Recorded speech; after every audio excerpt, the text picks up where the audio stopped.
1. Berdasarkan sudut pandang alkulturasi budaya, masuknya pengaruh budaya dan agama Hindu-Buddha di Indonesia dibagi menjadi 3 periode yaitu periode awal, tengah dan akhir. Periode awal terjadi pada abad A5 sampai abad ke-11 Masehi, B11 sampai abad ke-16 Masehi, C16 sampai abad ke sekarang, D4 sampai abad ke-10 Masehi, E6 sampai abad ke-10 Masehi.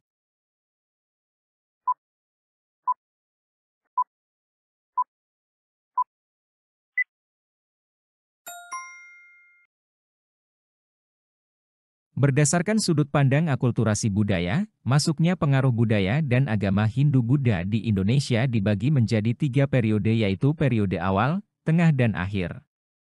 Untuk periode awal sendiri terjadi pada abad ke-5 hingga 11 Masehi, di mana pengaruh budaya Hindu-Buddha lebih kuat dan menonjol dibandingkan dengan unsur kebudayaan asli Indonesia. 2. Menurut sejarawan N.J. Krom bahwa pengaruh India masuk ke Indonesia dibawa oleh A. Pedagang, B. Prajurit, C. Bangsawan, D. Pendeta, E. Budak.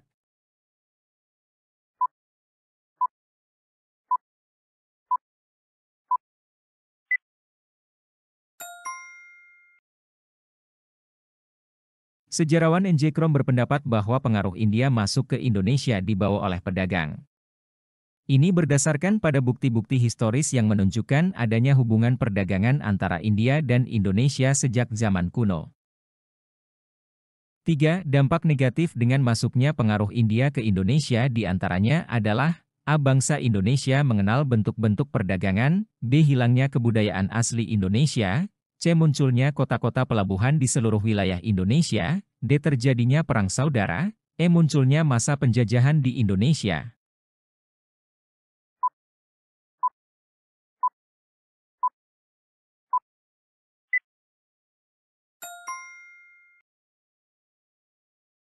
Ketika pengaruh budaya India masuk ke Indonesia, terjadi proses akulturasi di mana unsur-unsur budaya India bercampur dengan budaya lokal Indonesia. Meskipun ini membawa kemajuan dalam berbagai bidang seperti agama, seni, dan ilmu pengetahuan, namun juga dapat menyebabkan penurunan keberlangsungan kebudayaan asli Indonesia. 4. Perpaduan antara budaya bangsa Dravida dan bangsa Arya melahirkan agama A. Buddha, B. Hindu, C. Animisme, D. Dinamisme, E. Pemujaan roh nenek moyang.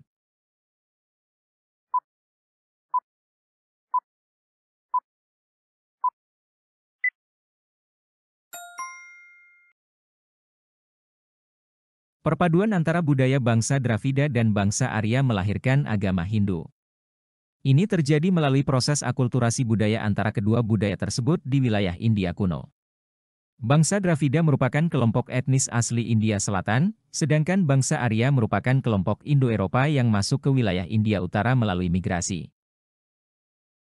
5. Salah satu bagian dari candi ialah burloka yang melambangkan kehidupan dunia, Avana, B. Kesatria, C. Nyata, D. Suci, E. Candala.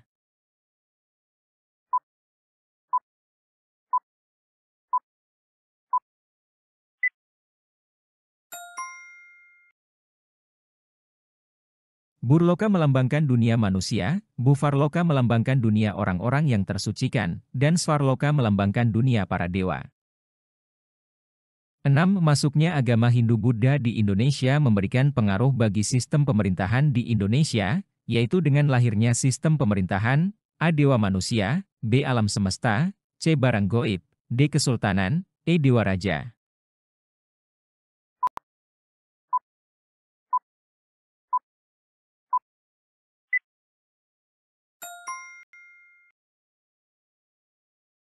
Pengaruh budaya Hindu-Buddha di bidang pemerintahan adalah dikenalnya sistem kerajaan dengan pemimpinnya, yaitu raja dengan sistem turun-temurun. 7. Candi Buddha umumnya terdiri atas Kamadhatu, Rupadhatu, dan Arupadhatu. Kehidupan manusia dipenuhi dengan nafsu keduniawian dilambangkan dengan A. Kamadhatu, B. Rupadhatu, C. Arupadhatu, D. Bhurvaloka, E. Svarloka.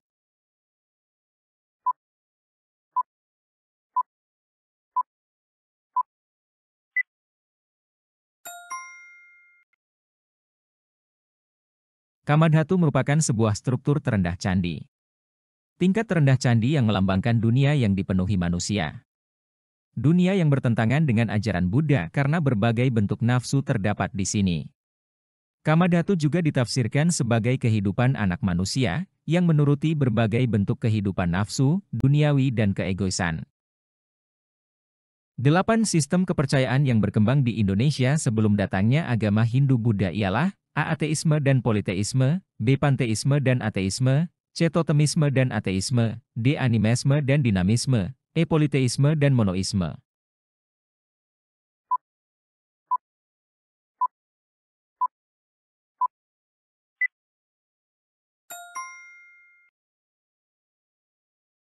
Kepercayaan ini mencerminkan pandangan bahwa alam semesta penuh dengan kekuatan spiritual yang memengaruhi kehidupan manusia dan peristiwa di sekitarnya. Ketika agama Hindu dan Buddha mulai memasuki Indonesia, mereka bertentangan dengan kepercayaan animisme dan dinamisme ini, namun seringkali juga terjadi asimilasi atau penyesuaian antara kepercayaan-kepercayaan tersebut.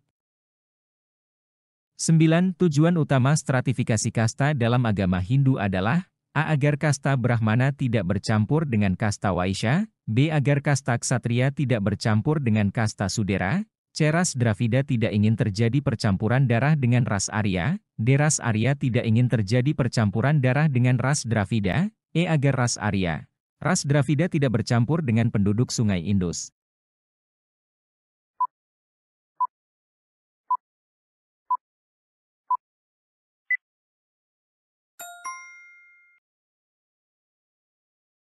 Dalam konteks ini, pilihan jawaban yang tepat adalah bahwa ras Arya tidak ingin terjadi percampuran darah dengan ras Dravida. Ini mencerminkan keinginan untuk mempertahankan kemurnian rasial atau kelompok etnis tertentu. Ras Arya, yang berasal dari kelompok Indo-Arya, menganggap diri mereka sebagai kelompok superior, dan ingin menjaga pemurnian darah mereka dengan tidak bercampur dengan ras Dravida, kelompok etnis asli India Selatan.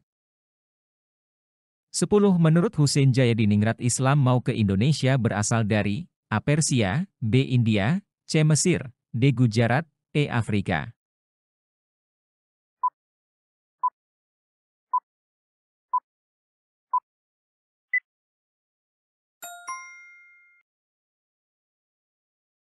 Masuknya Islam ke Indonesia menurut Hussein Jayadiningrat terjadi pada abad ke-13 di Sumatera.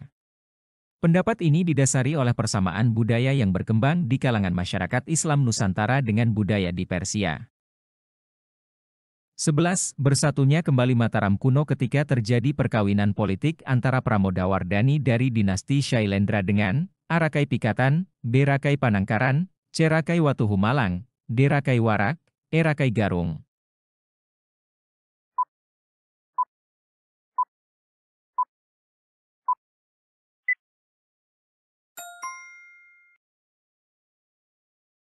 Mataram yang terpecah menjadi dua akhirnya bersatu kembali karena pernikahan yang terjadi antara Rakai Pikatan yang berasal dari dinasti Sanjaya dengan Pramodawardhani dari dinasti Shailendra. Rakai Pikatan adalah raja ke-6 kerajaan Mataram kuno atau disebut juga Kerajaan Medang. 12. Masuknya budaya Hindu-Buddha di Indonesia menyebabkan munculnya A. Kebudayaan Hindu, B. Kebudayaan Buddha, C. Kebudayaan asli Indonesia, D. Rumah-rumah adat, E. Akulturasi budaya Hindu-Buddha dengan budaya asli Indonesia.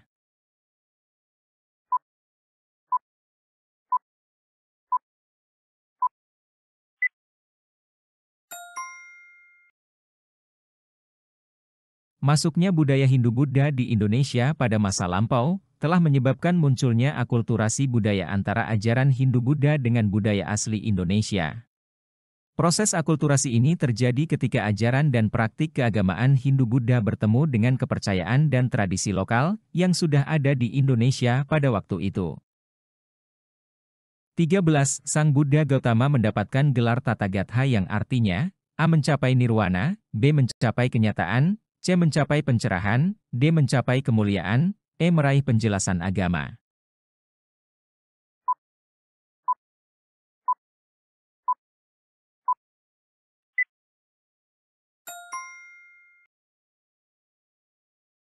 Siddhartha Gautama adalah guru spiritual dari wilayah timur laut India yang dikenal sebagai Shakyamuni, orang bijak kaum Sakya, dan sebagai Sang Tathagata, ia yang telah datang, ia yang telah pergi atau orang yang telah memperoleh penerangan. Di dalam jalan ajaran Buddha ada beberapa unsur ajaran yaitu sila, kemoralan, samadhi, konsentrasi, dan panna, kebijaksanaan. 14. Proses masuknya agama dan kebudayaan Hindu-Buddha di Indonesia, dilakukan oleh bangsa Indonesia sendiri yang datang ke India untuk mempelajari kemudian menyebarkan setelah pulang. Berdasarkan teori, A. Indonesia pasif, B. Indonesia aktif, C. Aventurir, D. Brahmana, E. Ksatria.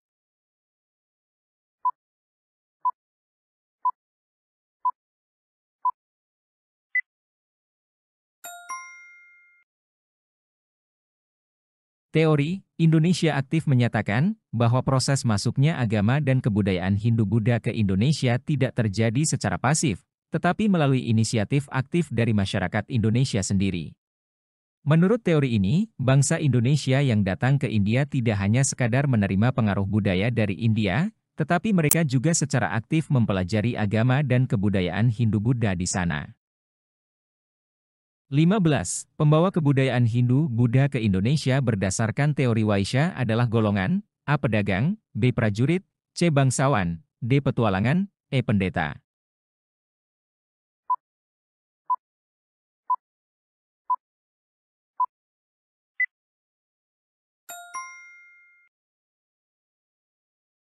Teori Waisya mengacu pada golongan pedagang sebagai pembawa kebudayaan Hindu-Buddha ke Indonesia. Dalam sistem kasta Hindu, Waisya merupakan salah satu dari 4 varna atau kelas sosial yang terdiri dari pedagang, petani, dan pengusaha. Para pedagang dalam golongan Waisya memiliki peran yang penting dalam proses penyebaran agama dan kebudayaan karena mereka sering melakukan perdagangan lintas wilayah. 16. Tokoh yang menyatakan bahwa pembawa kebudayaan Hindu-Buddha ke Indonesia adalah golongan pendeta menurut pendapat dari A. Mukherjee, B. N. Y. Krom, C. Van Leur, D. G. Choedes, E. C. Berry.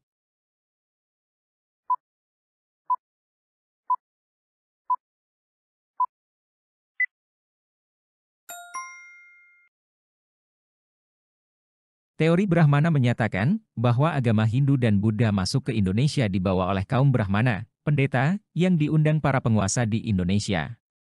Teori ini didukung oleh J. C. Van Leur. 17.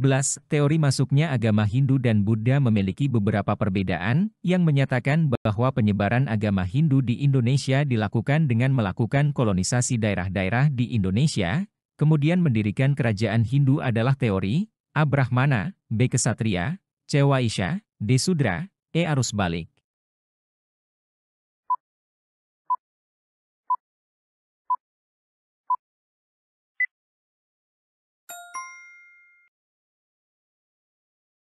Teori Ksatria berpendapat, bila munculnya kerajaan Hindu di Indonesia karena peran kaum Ksatria yang merupakan prajurit India.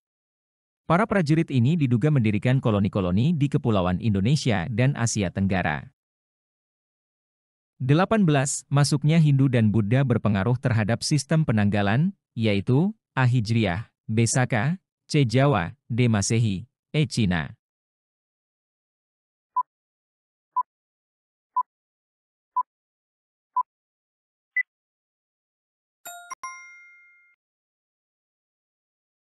Masuknya Hindu dan Buddha berpengaruh terhadap sistem penanggalan, yaitu kalender Saka. Kalender Saka merupakan sistem penanggalan hasil dari kebudayaan Hindu-Buddha yang berkembang di India. 19. Para Brahmana dalam menyebarkan agama Hindu melakukan upacara khusus untuk menghindukan seseorang, yang disebut upacara Awa Prakeswara, B. Hinayana, C. Fratyastoma, D. Rigveda, E. Aswameda.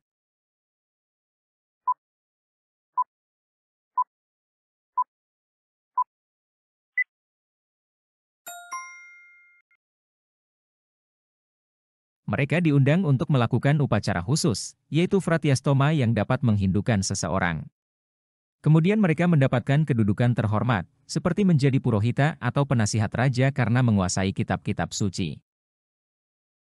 20. Contoh akulturasi antara kebudayaan Hindu-Buddha dan kebudayaan Nusantara dalam bidang sistem kepercayaan ialah A. Dikenalnya sistem kerajaan dengan konsep dewa raja, B. Lenyapnya praktik totemisme, C. Kerajaan lokal diganti dengan kerajaan Hindu-Buddha. D. Adanya unsur pemujaan roh nenek moyang. E. Dianutnya agama Hindu-Buddha di Indonesia.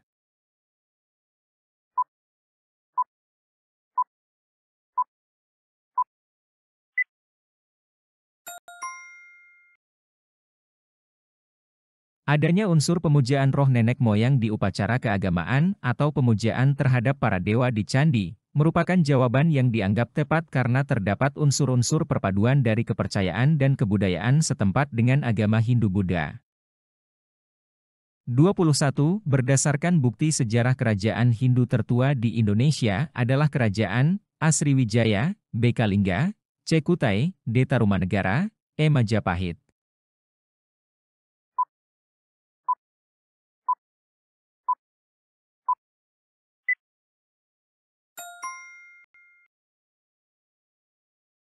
Kerajaan Kutai adalah kerajaan bercorak Hindu tertua di Nusantara yang berdiri pada abad ke-4 Masehi. Kerajaan ini mencapai puncak kejayaan pada masa pemerintahan Raja Mulawarman, dan mengalami keruntuhan pada Maharaja Dharma Setia, raja terakhir kerajaan tersebut. 22. Perhatikan data-data berikut ini. 1. Prasasti Kebon Kopi. 2. Prasasti Kota Kapur. 3. Prasasti Jambu. 4. Prasasti Ciaruteun. 5. Prasasti Kedukan Bukit.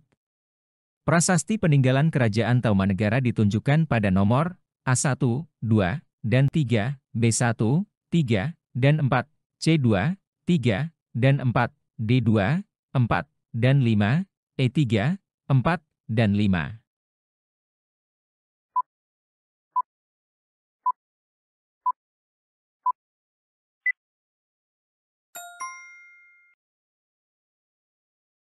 Kerajaan Tarumanegara banyak meninggalkan jejak prasasti, yang membuat Kerajaan Tarumanegara dapat diketahui saat ini.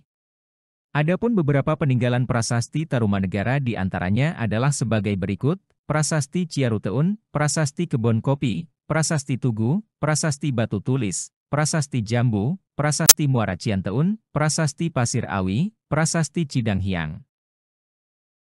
23. Prasasti-prasasti peninggalan Kerajaan Tarumanegara ditulis dengan memakai huruf A. Pallawa, B. Pranagari, C. Kanji, D. Latin, E. Jawa kuno.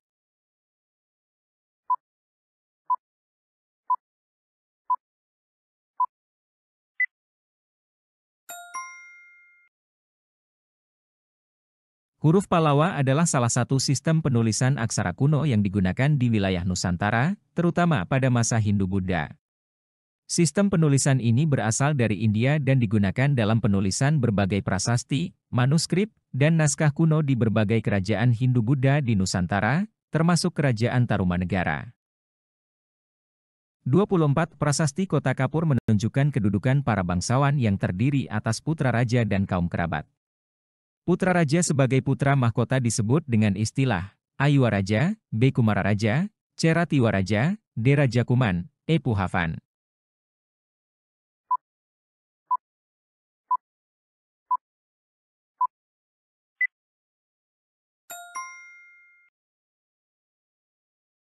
Salah satu peninggalan dari zaman Hindu-Buddha adalah dikenalnya sistem pemerintahan monarki. Sistem monarki tersebut berarti pemerintahan dipimpin oleh seorang raja yang berkuasa penuh, dan pemerintahan selanjutnya diberikan oleh anaknya. Hal tersebut juga tertulis dalam Prasasti Kota Kapur. Dalam melanjutkan suksesi kepemimpinan, biasanya seorang raja mengangkat anaknya untuk menjadi waraja, raja muda, atau putra mahkota yang kelak akan menggantikan dirinya menjadi seorang raja. 25. Pemimpin dari Kerajaan Gowatalo yang mendapat julukan sebagai ayam jantan dari timur ialah A. Sultan Wijaya, B. Sultan Hasanuddin, C. Sultan Babullah, D. Sultan Nuku, E. Sultan Abimanyu.